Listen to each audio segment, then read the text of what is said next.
আজকে অনেক দিন পরে মুরগির গোশত রান্না করব, তাও হচ্ছে লাউ দিয়ে। মুরগির গোশত প্রায় খাওয়া হয়, কিন্তু লাউ দিয়ে কখনোই খাওয়া হয় না। যেহেতু লাউ বাসায় ছিল, ভাবলাম লাউ দিয়ে মুরগির গোশত রান্না করব। এই জন্য আমি হচ্ছে হলুদ, শুকনো মরিচের গুঁড়া, লবণ দিয়ে মাংসটাকে মেখে দিলাম। এখন হচ্ছে কি ভেজে দিব। তো আমি গ্যাসটা দিয়ে দিলাম, এদিকে আমার ভাজাটা হোক, এর ফাঁকে আমি মশলাটা কষিয়ে নিব।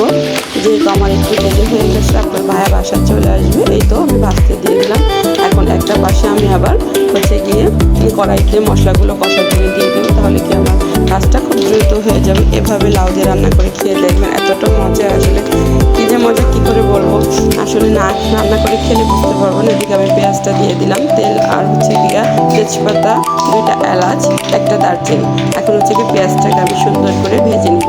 পেঁয়াজটা একটু লাল লাল করে ভেজে নিব। অনেকেই আমরা কী করি, কাঁচা পেঁয়াজের ভিতরে মশলাগুলো দিয়ে দিই, তাহলে এতে করে কি হয়, মশলার যে একটা কাঁচা গন্ধ, পেঁয়াজের যে একটা কাঁচা গন্ধ, সেটা থেকে যায়, খেতে ভালো লাগে না, কেমন যেন লাগে। তো এই জন্যে পেঁয়াজটা সবসময় চেষ্টা করবেন লাল লাল করে ভেজে নেবেন। এরপরে আপনার যত উপকরণগুলো আছে ফার্স্টে দেবেন শুকনো উপকরণগুলো, তারপরে হচ্ছে গিয়ে যত বাটাবাটি উপকরণ আছে সব দিয়ে দেবেন। তো আমি যা যা প্রয়োজন, হলুদ, মরিচ প্রথমে দিয়ে দিয়েছি, তারপরে হচ্ছে গিয়ে জিরা বাটা, আদা রসুন বাটা, এগুলো দিয়ে আমি একদম ভালো করে কষিয়ে নেব। একটু পানি দিয়ে দিলাম যাতে মশলাটা পুড়ে না যায়। এদিকে আমার গোশ ভাজা হয়ে গেছে, আমি আবার আরেকবার দিয়ে দিলাম ভাজার জন্য। তো ভাজতে থাকুক, এদিকে আমি মশলাটাকে খুব ভালো করে কষিয়ে নেব। তো আমার মোটামুটি অনেকটা কষানো হয়ে গেছে।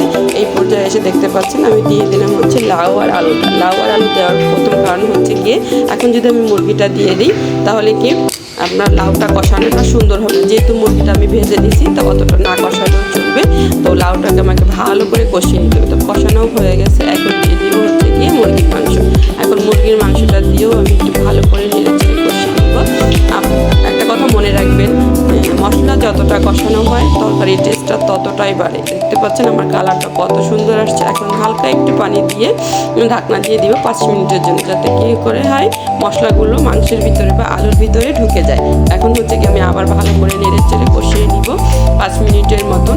খুব ভালো করে কষানোর চেষ্টা করবেন, খেতে অনেক মজা লাগবে। এভাবে আমি রান্না করলাম, এভাবে একবার রান্না করে খেয়ে দেখবেন কতটা টেস্ট হয়। এখন দিয়ে দিব হচ্ছে গিয়ে গরম পানি। সবসময় চেষ্টা করবেন মুরগির মাংস বা গরুর মাংস যাই হোক না কেন, বা তরকারি রান্না করেন না কেন, গরম পানিটা দেওয়ার চেষ্টা করবেন, তাহলে খাবারের যে টেস্টটা অনেক দ্বিগুণ বেড়ে যায়। কতটা মজা হয় সেটা আপনারা নিজেরাই টের পাবেন। এদিকে আমার প্রায় রান্না করা শেষ হয়ে গেছে। এখন দিয়ে দিলাম ঘি। আপনার ভাই এই ঘিটা পারচেস করছে, এই যে দেখেন কত সুন্দর ঘিটার স্মেল, এতটাই সুন্দর কি বলবো আর।